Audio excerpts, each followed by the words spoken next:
લોટો લઈને જળ દેવા અંદર ગઈ. હવે એક તો રૂપરૂપનું અંધાર, આમ કોઈ અડે તોય લોહીના ટસિયા ફૂટી જાય, પાણી પીએ તો દેખાય એવું રૂપ એનું. એટલે એના વરને કે તમારે ભેગા લો, એ કે ના રે ના, સંત મહાત્મા છે, ચિંતા કરવાની જરૂર નથી. મને એમની આંખમાં કાંઈક જુદું દેખાય. એ કે જાઓ તો તમે, જુદું દેખાતું હોય તો અહીંયા મારી હું કામ રગડો છે? કહું છું આટલું બધું કે નથી સારો માણસ, તોય તમે મને મોકલો છો. ના, એ તું જા. આટલા સાચવા હવે એક જળ માટે થઈ, પણ શરત એટલી, મહારાજ એનો પતિ કે તો લગ્ન કરીને આવીને જે શ્રૃંગાર તે ધારણ કર્યા હતા ને, પાનેતરને, ઘરચોળું ને, ટીલી ને, ડામડી ને, હાથમાં કંગન ને, કાચની બંગડીઓ ને, નખવેસર ને, હાર ને, માળા ને, પગમાં ઝાંઝર ને, ઓલતો લગાવેલો ને, એવી તૈયાર થઈને જા. બોલી કે એને તમે અહીંયા મારી વાત સાંભળો, તમે ગાંડા થઈ ગયા છો? તમને એણે કાંઈ હિપ્નોટિઝમ કર્યું છે? કોઈ પોતાની પત્નીના મોકલે ખરા? મેં એણે ખરાબ દ્રષ્ટિથી કાંઈ કીધું નથી. જો એ માણસ ખરાબ હોય તો મારી સામે બોલે ખરો? એ કે આટલી હિંમત કરે છે, તમને હિંટ આપે છે, તોય તમે બોતડા સમજતા નથી. એ કે બધું બોલવા પાણી દઈ આવ, પણ સરસ તૈયાર થઈ જાય. કોઈ દી નો તૈયાર થઈ હોય તૈયાર થયા. એટલે કે આ તો ઉલટાને મારા ઉપર બગડા. બોલી તો કહો મને, તૈયાર થઈ. એક તો ભગવાનને રૂપ આપ્યું હતું, એમાં બધું લગ્નના જે શ્રૃંગાર હતા એ ધારણ કર્યા, હાથમાં અલતો લગાવ્યો, પાણીનો લોટો લીધો, જર્મ સિલ્વરનો લોટો એની પાસે ઝાંખો પડે એવું એનું રૂપ. ઓલાને કે હાલો મારી ભેગા. એ કે ના રે ના, મન તો મહારાજ ઉપર વિશ્વાસ છે. મહારાજ એકદમ અચ્છો માણસ છે, મેં આવો દિલનો ચોખ્ખો માણસ જોયો જ નથી. આવા સંત મહાત્મા આપણા ઘરે આવ્યા અને એક તને જળ દેતા તકલીફ પડે છે? જા. ગઈ, જળ લીધું હાથમાં, એને ટચ ન થાય એમ લીધું. એ સ્ત્રીને આ બિલ્વ મંગલે ટચ ન કર્યો. પછી કે દેવી મારે એક વાત કરવી છે. એટલે ઓલી આમ જમીન ખોતરે, પેલા કાંઈ એવા ટાઇલ્સ નહોતા, ગારવાળું હોય એટલે ખોતરે કે જમીન માર્ગ આપે તો હમાઈ જાઓ. આ મારો વરય આવો નપાણીઓ હારો. દેવી એક વાત કરવી છે, બોલો. તમે મને સરસ જમાડ્યો, જળ લઈ આવ્યા, હવે તમારે દક્ષિણા દેવી પડે. અરે આ તો ચોખ્ખે ચોખ્ખું હવે બોલશે હમણાં કેમ?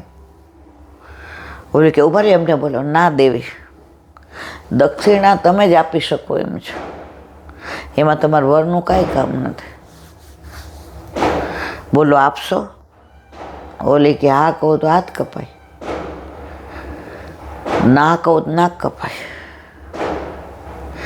મારો વર તો આને સંત મહાત્મા માને, ના તો લફંગો માણસ છે. એ કે દેવી જવાબ ના આપ્યો તમે. ઓલી કે બોલો. એ કે ના વચન આપો. એ કે મહારાજ હવે તો એ કે ત્યાં એના વર બહારથી કીધું, બોલવામાં ધ્યાન રાખજે લક્ષ્મી, મહારાજ કે કરો. હા બોલો મહારાજ, શું દક્ષિણા આપો? કે તમારે ત્યાં ઝીણી સોય છે? સોય? એ કે હા. એ કે આ તો ભરત ગોથણ વર કે સરસ કરે છે સોય. દેવી એ દક્ષિણામાં આપવાની કૃપા કરશો? એ કે દક્ષિણામાં સોય જોઈએ છે? એ કે હા. પણ તમે જ આવજો દેવી, તમારા હાથે જ લઈ આવજો. એના વરને કે તમે હવે બહાર બેસો જાઓ. એનો વર તો ભગવાનના ઘરનું માણસ બહાર બેઠો, સંત મહાત્મા પધાર્યા છે. સાંજે તો બિચારા વયા જશે. ઓલી એ સોય કાઢી, આવી લ્યો મહારાજ. દેવી હવે તમે અહીં મારી સામે ઊભા રહ્યો. હું ન કહું ત્યાં સુધી ખસવાનું નહીં. અરર, હવે આ શું કરશે બાપા? આણે તો કાળો કેર વર્તાયો છે. એટલે ઓલી તો આમ જોઈને એની સામું ન જોઈ, પણ આમ જોયું. સોયથી 2 આંખો ફોડી નાખી બિલ્વમંગલે. કોની? પોતાની. આંધળા બની ગયા. સુરદાસી તો જન્મથી જ અંધ હતા, એનાથી કોડાય નહોતા. આ બિલ્વમંગલને ઘણા સુરદાસી પણ કહે છે. 2 આંખો ફોડીને ઓલેથી બૂમ પડાઈ જાય, અરે મહારાજ મહારાજ મહારાજ. એનો વર આવ્યો કે શું થયું? એ કે 2 આંખો ફોડી નાખી સોયથી ને આમ કટ કરીને બધું કાઢી નાખી કીકી બહાર. હવે એ શાંત. નો વર કે મહારાજ કેમ આવું કર્યું? ભાઈ આ રૂપ જોયું તો સવારથી સાંજ પાછળ આ રૂપ પાછળ ગાંડો થયો. તો સામેથી ને તમે મોકલી મને કે જા મહારાજ કેમ કરો. તો હું ગાંડો તો કોની પાછળ હતો? રૂપ પાછળ. લૌકિક રૂપ પાછળ ગાંડો થયો તોય હાંજ પડી ગઈ.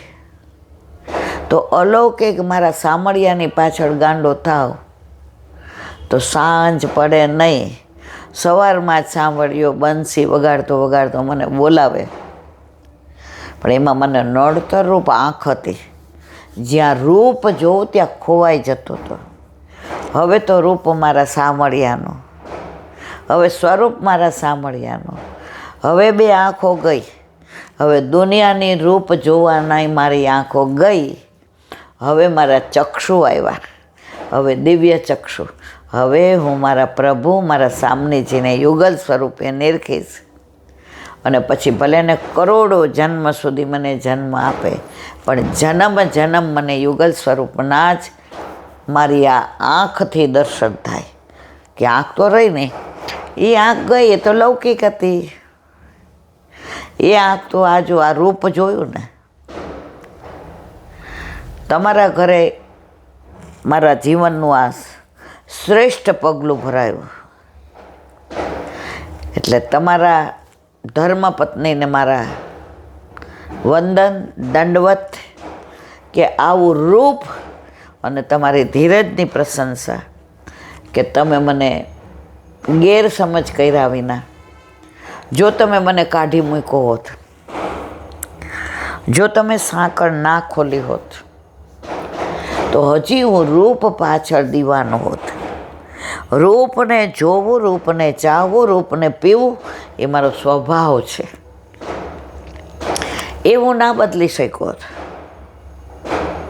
હું દર ભટકતો હોત અને પાછો 84 લક્ષયોનીમાં ફરતો હતો.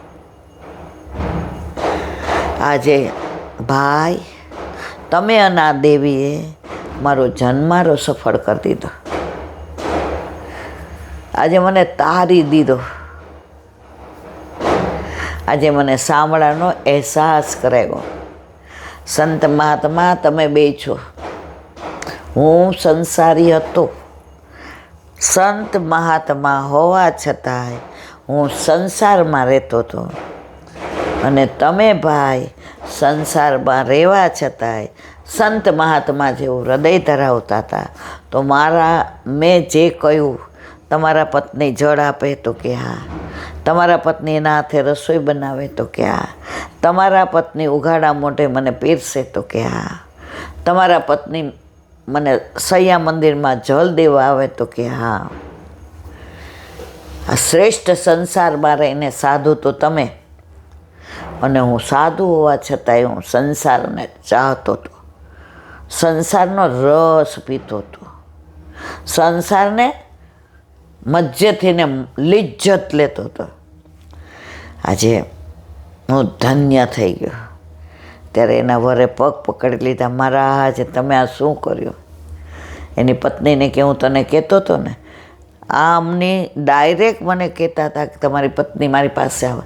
આ માણસ ઇતિહાસ સર્જશે. આજે ઇતિહાસ આપણા ઘરે સર્જાઈ ગયો અને બિલ્વમંગલ સુરદાસજી બની ગયા.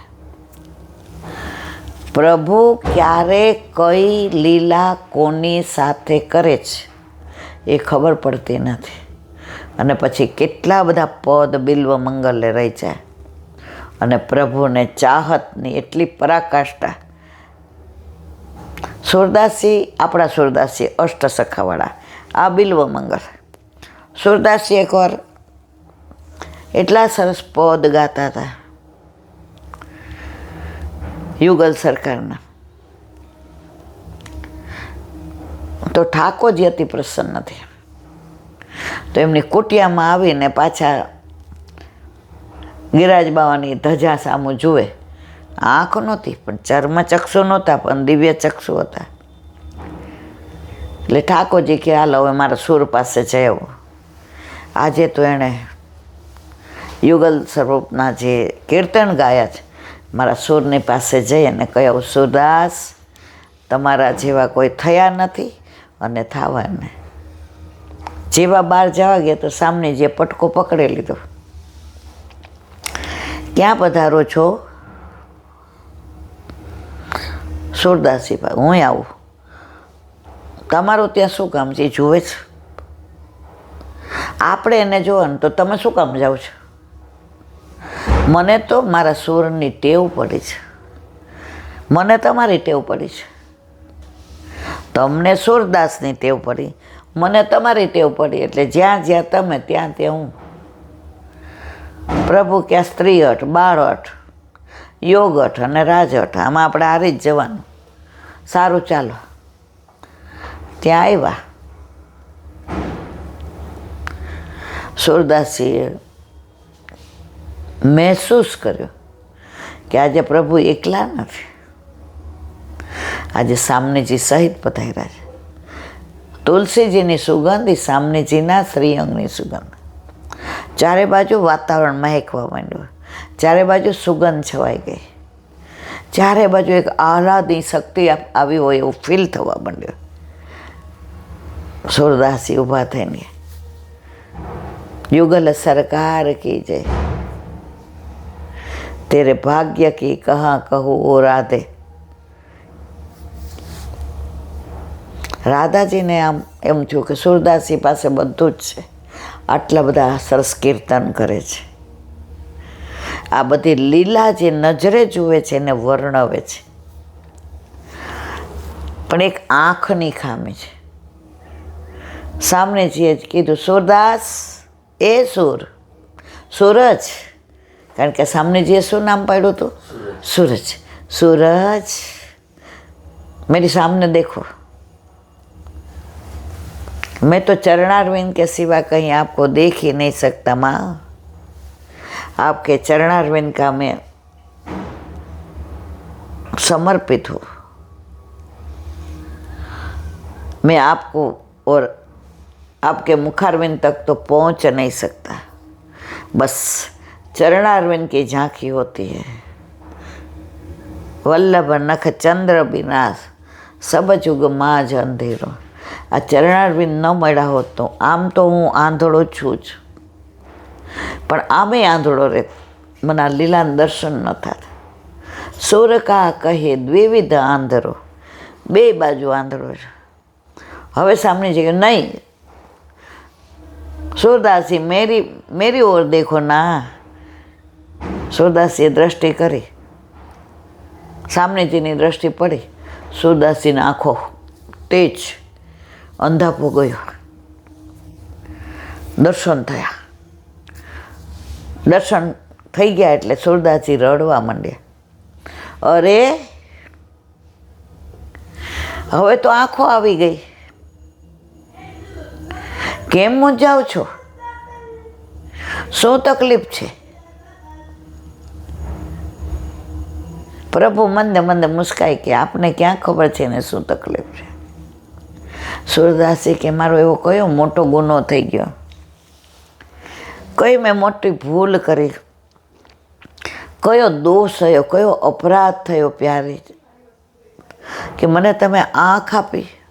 અરે સૂરદાસજી દ્રષ્ટિ આપી છે, હવે દુનિયા જોઈ શકશો, હવે બધું જોઈને માણી શકશો. સૂરદાસજીએ જવાબ આપ્યો એ સાંભળો. मेरे सरकार, मेरे स्वामी, आपके युगल चरणारविंद में एक ही बात विनंती करूँ, मारे आ आँखથી દુનિયા નથી જોવી. મારી આંખમાં તો આપ બંને એવા સમાઈ ગયો છે કે હવે આ આંખ જોઈતી નથી. आओ मेरे गोविंद गोकुल के चंदा, नैनन में दो चंद बसो मेरे, नैनन में दो चंद, वाम भाग वृषभान नंदिनी, बावे नंदा नंद बसो मेरे, नैनन में दो चंद्र. આંખ પાછી લઈ લો.